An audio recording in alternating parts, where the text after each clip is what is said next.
Hello everyone, my name is Amy Grenfell. I'm from the Victorian Simna Committee, and it is my pleasure to introduce a brief conversation with Samantha Abato and Dr. Wendy Muller, who will be answering some questions for the upcoming Values Literacy event for driving and measuring social impact on Tuesday the 30th of July.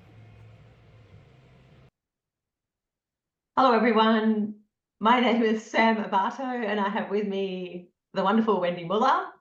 Hello. And we're having a really brief chat today about a session that we're doing for the Social Impact Measurement Network of Australia, SIMNA. So it's all about values and having a conversation about values and values literacy. Wendy, over to you. Yeah, thank you. What a great opportunity. If you're still thinking about attending the event, if you're a little bit more curious, we always encourage you to stay curious. But we're just going to answer a couple of questions that we've come up with to help you guide your decision, and hopefully you'll attend and join us. So I'm going to start with asking you a question.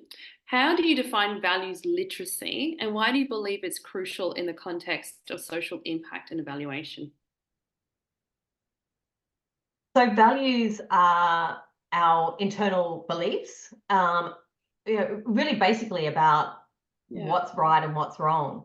So values literacy is being able to articulate those beliefs to yourself and to others.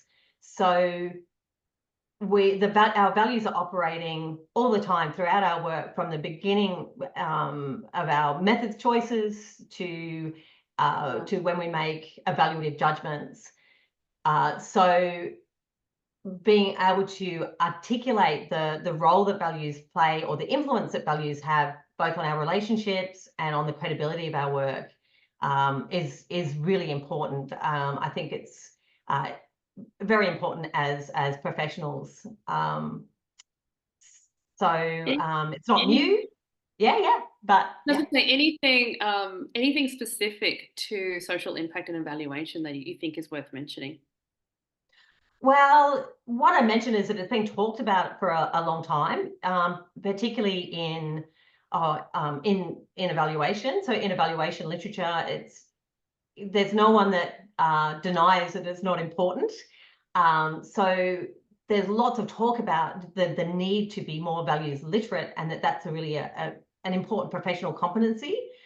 But I think the missing part has been, how do we actually do this? How do we actually make this practical? Like, we know it's important. How do we actually put it into our practice? So that's something I'm really excited about.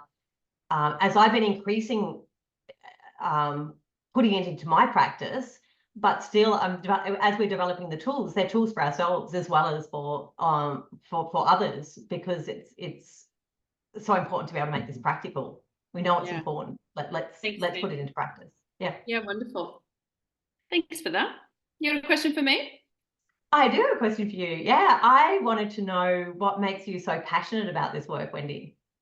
Wonderful. I love the term passion, and how wonderful can we speak to connect passion with values. So I think for me, similar to your thinking, and I think that's why we work so wonderfully together, at the core, values really exist in each of us, and they really do guide us towards making the best decisions in all of our facets of lives. So whether that be professionally, personally, as partners, as parents, as caregivers, as leaders, and really fundamentally as humans. So in the absence of stresses, if we were to have no stress, really potentially values would be really clear to us, right? And we would be living and breathing our values a bit more consistently. And that might be the case. It's actually beautiful.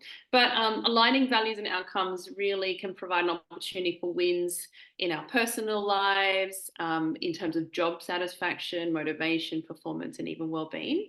But I think it's safe to say that we will always work in the presence of stresses, daily stresses, perpetual stresses, competing demands, different people, projects. Everyone can think of their own stresses here.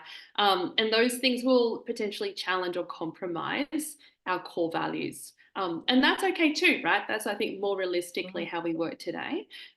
So why am I passionate about this work? Because I think for me as a health professional, I have witnessed the outcomes of when people haven't listened to their values, or they've worked against their values, where they're driving all that energy into something that doesn't work out well. It leads to negative outcomes, potentially difficult conversations, not completing tasks in the way that people are proud of, and even negative health outcomes.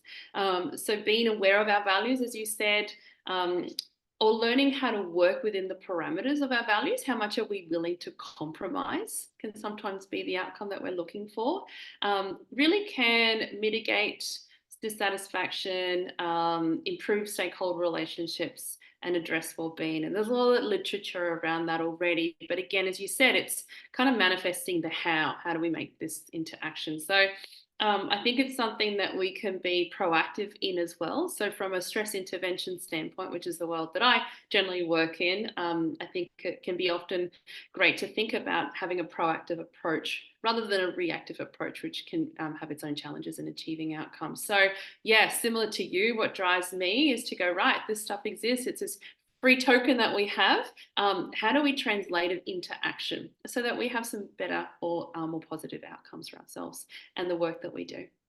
Yeah. Yeah, absolutely. Yeah, that's great. And I love the way that you talk about the importance of the personal at work as well. And we often try and separate that. And I've tried to separate it, starting from sort of health sciences is, you really separate the personal from the professional. But you've really got to understand the personal and that role it plays in the professional, and the role it plays in your work, and how it influences your work. And I think there's a lot of realization of that in our fields of social impact measurement and evaluation, that it's really important to actually understand that influence, both for professional reasons and for credibility, but also for personal reasons, because it does really impact us as people. So yeah. Oh, beautiful. Yeah. Thanks, Sam. Yeah, it's good to think about that, and even just that acknowledgement. Can be nice as a reflection piece as well. Yeah. Sam, I've got another question for you. Why is it important for practitioners to apply values literacy in practice? And I think you've tapped into this a little bit already. But again, if we're thinking from the what or the why to the how do we implement this into practice state?